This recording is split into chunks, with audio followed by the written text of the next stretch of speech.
Hello everyone, welcome to our channel. This is Anjali Pratap and आप सभी को बताते हुए मुझे बहुत ही खुशी हो रही है कि आज हम करने वाले एक बहुत ही इंपॉर्टेंट टॉपिक हमारे कॉम्प्रिहेंशन का, and that is going to be cloze test. So comprehension जैसे ही like when we hear this one topic, a lot of students are a bit hesitant to go ahead with these questions, क्योंकि थोड़ा सा important हो जाता है हमारे लिए यहाँ पे चीज़ों को समझना. I mean, it is very very necessary for all of us to understand, or basically to build our thought process, to enhance our analytical skills. तभी जाकर के हम comprehension based questions को ना बहुत अच्छे से attempt कर पाएंगे students.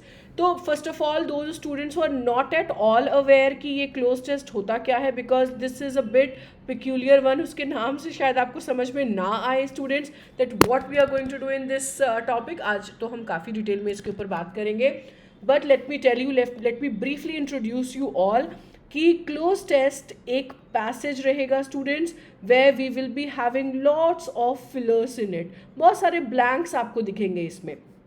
For every blank you will be having 4 or 5 options, and accordingly we have to fill that blank so that our passage or basically that paragraph becomes coherent. तो फिर से यहाँ पे दो चीज़ों का ध्यान रखना पड़ेगा. एक तो context, like your meaning should be coming out appropriately, and another one is structurally जो हमारा sentence है वो भी correct होना चाहिए. मतलब contextual और grammatical दोनों aspect का हमको ध्यान रखना है when we will be filling out our close test का passage. So if we just talk about the step by step process students, that is not much which we are going to follow here. बहुत basic steps है. We will read entire passage first. सबसे पहला काम हमारा यही रहेगा. Then we will try to visualize that what is the main idea. We will try to understand कि आपका जो पूरा पैसेज था उसका सेंट्रल थीम क्या था once we read the entire passage. Visualization करने के बाद we will now jump on to the options. Options में first we will try to eliminate all the wrong ones. Wrong ones हमें कैसे कैसे मालूम चलेगा? दो चीज़ों से we are going to identify that which words are not fitting in our paragraph correctly. एक तो ग्रामेटिकल एस्पेक्ट आपको बताएगा, पार्ट्स ऑफ स्पीच आपको हेल्प करेगा to identify that some blanks require adjective. तो ऑप्शन में जितने एडजेक्टिव को छोड़कर बाकी दूसरे पार्ट्स ऑफ स्पीच वाले हैं we are going to eliminate them students.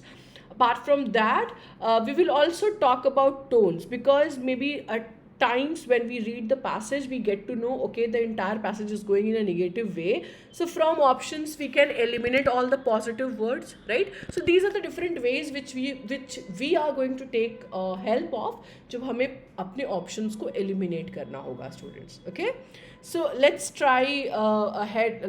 Let's try our first passage with this one together. The direction says in the following passage some of the words have been left out, each of which is indicated by a number. Find the suitable word from the options given against each number and fill up the blanks with appropriate words to make the paragraph meaningfully complete. Fine? Chaliye, let's start reading it together, everyone. Experts are beginning to suspect that one of the major dash of crime in modern cities is the actual design of the city. Oscar Newman, a professor of architecture, in his book titled Defensible Space, has dashed the results of the research on this question.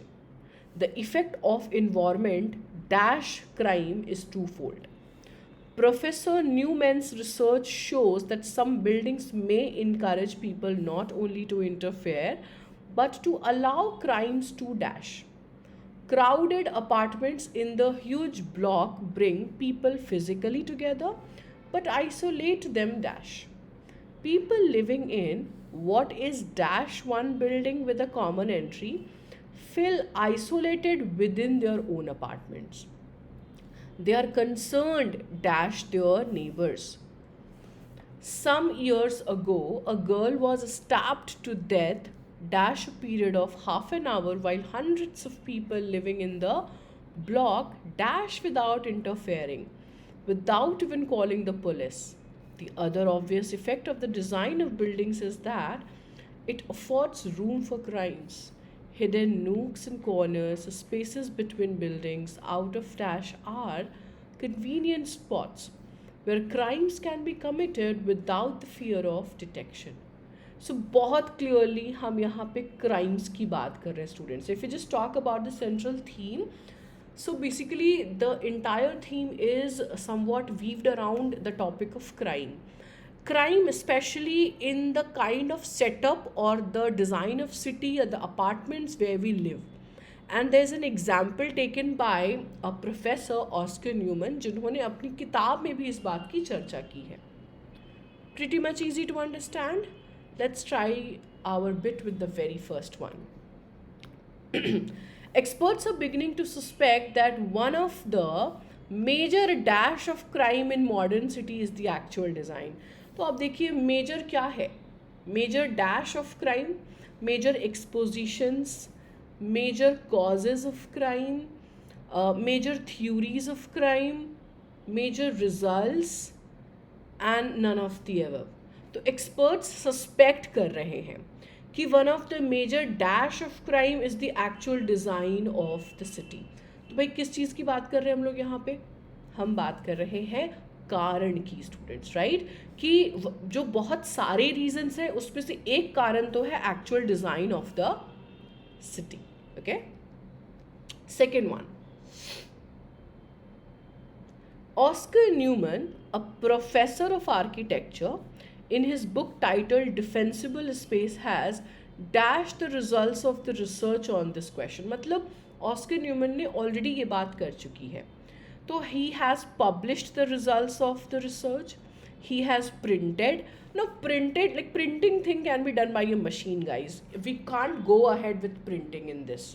Okay. तो उन्होंने अपने book में has predicted the result of research on this question. चलिए थोड़ी देर के लिए इसको छोड़ देते हैं. And he has pasted the result. भाई कॉपी पेस्ट तो नहीं कर रहे हैं वो, है ना? उन्होंने लिखा है, उन्होंने शायद इस बात का मेंशन किया होगा अपनी किताब में, इज़न्ट इट? चलिए, तो अब हमारे पास दो ऑप्शन बचते हैं स्टूडेंट्स. तो ऑस्कर न्यूमन ने क्या किया होगा? He has published the result of research और he has predicted the results of this research on this question. तो उन्होंने अपनी किताब में ये पब्लिश कराई होगी, isn't it? So the best possible word for us is option number A in this. चलते हैं थर्ड क्वेश्चन पे, थर्ड ब्लैंक पर. The effect of environment dash crime is twofold. So effect of environment on crime, in crime, over crime, about crime. मतलब जो environment का effect है crime पर वो 2 गुना है. So we are talking about this, right? कि जो इफेक्ट है किस चीज पर? On crime is two fold. The effect of environment on crime is two fold. Two fold is 2 गुना students. Professor Newman's research shows that some buildings may encourage people not only to interfere but to allow crimes to dash. मतलब ये जो buildings है ना वो ना ही लोगों को इंटरफेयर करने के लिए मजबूर करती है, जबकि क्राइम को होने के लिए भी वो क्या करते हैं?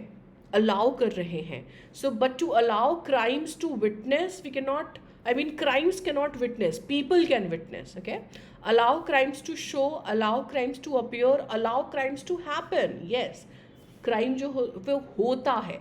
सो for fourth our answer is going with D. Next one, crowded apartments in the huge block bring people physically together but isolate them dash. तो क्या कर रहा है? कैसे वो लोगों को अलग कर रहा है? Spiritually, cognitively, intellectually and mentally. सबसे पहले जो जो ऑप्शन नहीं होने वाले हैं वो आप एलिमिनेट कर दीजिए. जैसे स्पिरिचुअली का यहाँ पे कोई मतलब नहीं है, इंटेलेक्चुअली का भी कोई मतलब नहीं. Intellect is our wisdom, right? तो हम कह रहे हैं कि फिजिकली अगर वो साथ में है तो फिजिकली का उल्टा क्या होगा students? Yes, you are thinking right. Mentally isolate हो रहे हैं वो. मतलब फिजिकली तो वो साथ में है बट मेंटली वो अलग अलग हैं. Blank number 6, people living in what is dash one building with a common entry fell isolated within their own apartments. तो भाई हम क्या कहना चाह रहे हैं कि कॉमन एंट्री है पूरे बिल्डिंग की, तो ऐसा लग रहा है कि सारे लोग एक ही जगह पे रह रहे हैं. सो दिस इज आइडियोलॉजिकली वो एक साथ रह रहे हैं. समझ रहे हो आप? मतलब आइडिया तो यही दिख रहा है ना कि सारे घरों का एंट्री जो है वो सेम है, बट सच्चाई तो कुछ और ही है. So we can go ahead with option number D in this question. Okay, they are unconcerned dash their neighbours. I think guys ये देयर की जगह पे हमें ये देयर लगाना चाहिए, ये गड़बड़ है. Now if you are aware that concern will take which preposition, ये क्वेश्चन आपके लिए बहुत आसान हो जाएगा. So they are unconcerned with their neighbours, मतलब वो अपने पड़ोसियों से बिल्कुल बेखबर है. Some years ago, a girl was stabbed to death dash a period of half an hour. मतलब वो आधे घंटे तक उसे मारा गया, बट फिर भी किसी ने उसे नहीं देखा. So this is talking about a period of duration, right? So stabbed to death over a period of half an hour. लेकिन हुआ क्या? While hundreds of people living in the block dash without interfering, without even calling the police. तो उन्होंने क्या किया? Hundreds of people living in the block viewed, studied, observed and watched. तो basically वो देख रहे थे, वो कुछ नहीं कर रहे थे. तो स्टडी एंड ऑब्जर्व तो यहाँ से आउट होता है. Now we have only two options guys. View भी बताता है देखना और वॉच भी बताता है देखना. View means when you are passing through a decent or a nice scenario or a scene and then you look at it. So generally वो view के sense में use होता है. But for watch you basically carefully see that. So for us our answer is going with option number D. So people living in the block watched without interfering, without even calling the police. The other obvious effect of the design on buildings is that it affords room for crimes. Hidden nooks and corners, मतलब जो कोने होते हैं, spaces between buildings, out of dash are convenient spots, मतलब ऐसी जगह जहाँ पे किसी की नज़र ना पहुँचे. So buildings out of sight, spaces between buildings out of vision, out of visual नहीं हो सकता बच्चे, क्योंकि इसके साथ हमको कोई noun चाहिए था. ठीक है. Out of observation, again it won't go. So out of site और आउट ऑफ विजन क्या सही होना चाहिए? सोचो. Spaces between buildings out of site, मतलब वो हमारी आंखों से नहीं दिखाई देंगे. अब अगर आप वहाँ कुछ ढूंढने जा रहे हो then you will be able to find it. So things which are out of sight, है ना, are convenient spots where crimes can be committed without the fear of detection. So that's how we completed our 10 questions of this closed test. So this is how guys should be our way, or basically the strategy while we are attempting any closed test. In exam, yes, we are expecting around 5 to 10 blank का passage. कभी कभी वो 2 passage अलग अलग 5 question के दे सकते हैं. And sometimes they can provide you only one lengthy passage with 10 blanks. Okay? But always remember, do not commit one mistake everyone, कि आपने सिर्फ एक लाइन पढ़ा उसके बाद आप ऑप्शन पे चले गए and then you are attempting that question. No, अगर ऐसा करना होता तो your examiner should have given you fillers based question, right. हाँ जी, तो ऐसा उन्होंने नहीं किया. क्यों? क्योंकि you know this is a cloze test, right.